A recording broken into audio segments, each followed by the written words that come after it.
Oh yeah, mwanamuziki Diamond Platnumz anaendelea kuzitikisa rekodi na kujiwekea historia katika industry ya muziki wa Bongo Flava kwa matukio makubwa ambayo Diamond Platnumz amekuwa akiyafanya, pamoja na jinsi ambavyo amekuwa akionesha ukubwa wake kupitia anavyojaza kwenye stadiums mbalimbali, lakini pia na baadhi ya clubs ambazo Diamond Platnumz alishawahi kuperform huko Mambele pamoja na hapa ndani ya Afrika.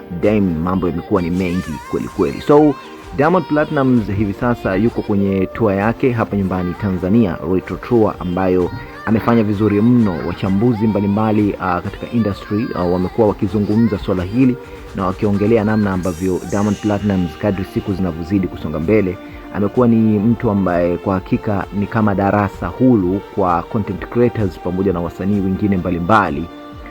Pia kumekuwa na mgogoro mkubwa sana wa wasanii kuweza kulinganisha Diamond Platnumz pamoja na baadhi ya wasanii wa hapa nyumbani. So watu wengi wamekuwa wakizungumzia hivi na wengi wamekuwa wakilipinga na kuongea namna ambavyo Diamond Platnumz kwa ukubwa wake si tena wa level za kulinganishwa na wasanii wa hapa nyumbani Tanzania, lakini pia na East Africa kwa ujumla.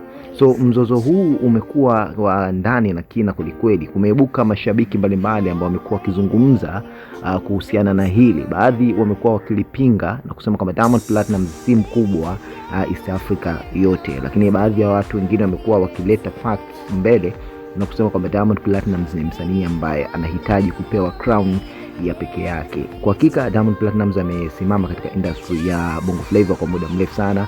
Amejitengenezea jina kubwa, umaarufu pamoja na biashara, pesa na mali za kutosha kupitia muziki wa Bongo Flava. Wewe kama shabiki unakumbuka tukio lipi kubwa la Diamond Platnumz, ama ni yapi ambayo Diamond Platnumz ameweza kuyafanya? Unaona mwamba anapaswa kabisa kuwa icon wa muziki wa Bongo Flava sasa hivi, lakini pia unaona kabisa huyu mwamba anastahili kupewa tuzo zake?